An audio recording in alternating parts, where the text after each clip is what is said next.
She is taking a school exam, hoping for early admission to college. The young man doesn't like the idea of growing up soon, but his older sister Michelle supports him, convincing him that he can change the world by becoming a moral compass for everyone, just like his favorite robot character.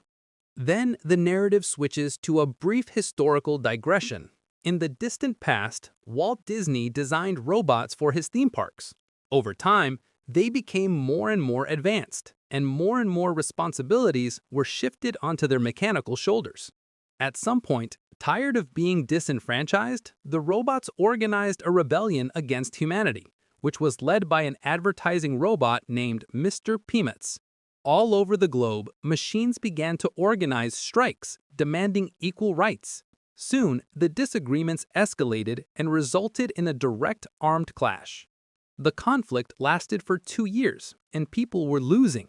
The situation changed dramatically after scientist Eaton Skate invented a neurocast helmet that gave people the opportunity to control special drones using the power of thought. Using this army of drones, humanity was able to win. The surviving robots were placed in a huge reservation in the desert, surrounded by a high fence, and they were forbidden to be among humans. The Center Corporation, created by Skate, designed a virtual internet that people could access through a neurocast. Special data centers have been built all over the planet to maintain the operation of this system. 2 years after the end of the war, an adult Rochelle lives with her adoptive father Ted, who spends almost all his time in the virtual world. Since the girl has become a troubled teenager, Ted controls her movements using a sensor mounted on her leg. Michelle has serious academic problems, and the reason for this lies in the fact that she has become a complete orphan, having lost her parents and brother in a car accident. Nightmares about that fateful day haunt her. Waking up from another nightmare, Michelle hears a sound in the backyard. The cause of the noise turns out to be a robot. The girl flies into the house in fear, and, unable to wake Ted, hides under the bed. Nevertheless, the robot, which looks like the animated character Cosmo, discovers her. Contrary to her fears, Cosmo does not show any hostility. He begs with signs to help him repair his voice module, but he can only talk with quotes from cartoons. Cosmo tries to explain to Michelle that he is actually her brother Christopher, but the girl does not believe him and tries to expel the robot. In the process, she accidentally drops the cabinet. Ted comes running to the noise and starts accusing the girl of breaking the law, pushing her away. Cosmo attacks the man but acts carefully, trying not to harm him. Ted is about to call the police, but at that moment, Michelle knocks him out with a taser. While he is unconscious, the girl and the robot escape by stealing a car, removing the tracker from his leg, and disabling the drone that Ted tried to stop them from using. Upon reaching the memorial dedicated to the war on robots, the fugitives see that the car has a punctured tire, but there is no suitable spare tire. Cosmo explains to Michelle, as best he can, that their ultimate goal is the center, where Christopher's body is stored, whose mind controls the robot like a drone. The problem is that he doesn't know which center it is. The guy makes it clear that the doctor with glasses who informed his sister of his death after the accident is now somewhere in the robot reservation and knows where the boy is. After finding a package in the trunk with a contraband item from the exclusion zone that Ted collected, Michelle realizes that the sender of the package must know how to get behind the wall.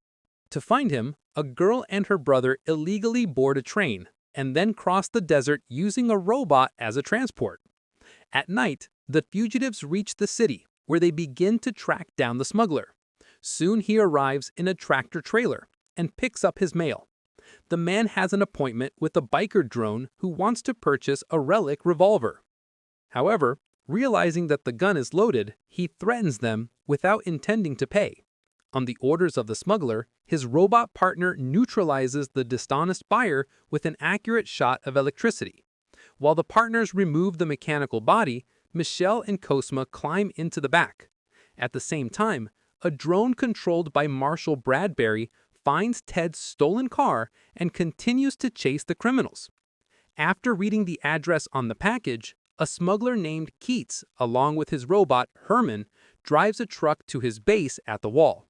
They unload the wooden crate in which Michelle and Cosmo have taken refuge into an underground storage facility set up in an old mine and filled to the brim with contraband goods from the reservation.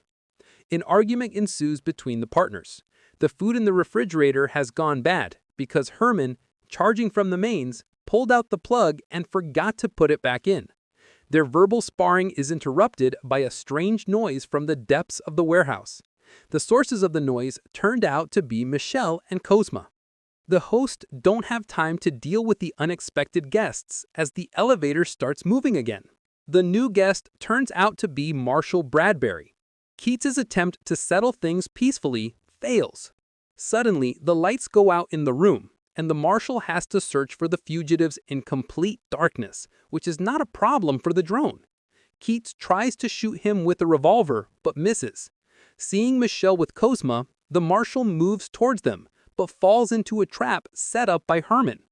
Marshall manages to free himself.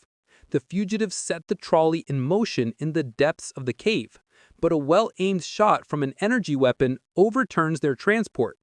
Cosmo and Herman engage in battle with the drone, but Michelle strikes the final blow. The girl knocks Bradbury down with a bulldozer, at the same time destroying the support, which causes a collapse. Bradbury loses control of the drone, and the humans and robots are cut off from the exit. It turns out that the cave was the only way from the outside world to the exclusion zone, and now people are trapped in the territory of robots, where, in addition to a shortage of resources, dangerous scavenging robots live, destroying other robots for their parts. But Keats has his own well-maintained hangar here with supplies and a giant construction robot shell for Herman, created on the principle of a matryoshka. Michelle offers the smuggler a deal. He will help her find Dr. Amherst, and he, on his part, will tell her how to leave the reservation. Herman, inside a large robot, carries people on his shoulder in a hippie van through the desert. On the way, the smuggler tells the story of how he fought with the machines, but one day, Herman saved his life by pulling him wounded from the battlefield. However, the colleagues did not appreciate this act and almost destroyed the robot. That's how their acquaintance began. Skate spends time in virtual reality interacting with an enhanced version of his mother's memory. Suddenly, the system starts crashing. It turns out that the system's performance has dropped due to Christopher's escape, which is the centerpiece of the entire network. Or rather, not him, but his consciousness in the robot's body. To get the boy back, Skate contacts Bradbury and offers to use their technology to reconnect with his drone to complete the mission at the reservation.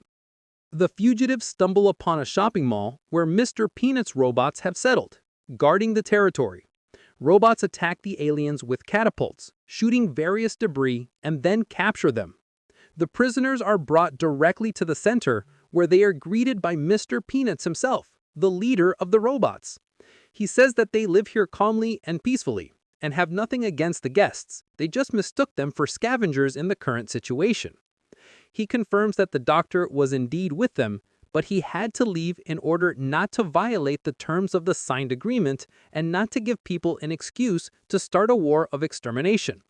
Upset, Michelle wants to leave, but Keats convinces her to stay the night as not to wander through the desert in the dark. When the girl goes to bed, the male robot comes to her. He has a secret message from Dr. Amherst. He left Christopher an address where he could be found. Mr. Peanuts overhears this dialogue and offers people his help in the morning. Before leaving to the specified address, Mr. Peanuts introduces his military colleagues to the guests who also go with them. The group arrives at dusk at an abandoned amusement park, which has become a haven for terrible scavengers who take away other people's spare parts. Monsters that seem to have escaped from Freddy Fazbear's Pizzeria surround the visitors, pressing them against the haunted house. But it turns out that the doors in this house are just a painted image on the wall and lead nowhere. The evening promises to be very tense when suddenly loud music starts playing and the flamethrowers arrange a fire show in the style of Rammstein. Then the floor collapses under their feet and the guests fall into an underground shelter. There they are met by a wary Dr. Amherst with a shot dagger in his hand. But when Cosmo shows him the postcard, he realizes that his plan has succeeded. Michelle, with the support of Keats and Herman, demands clarification from the doctor about her brother's fate.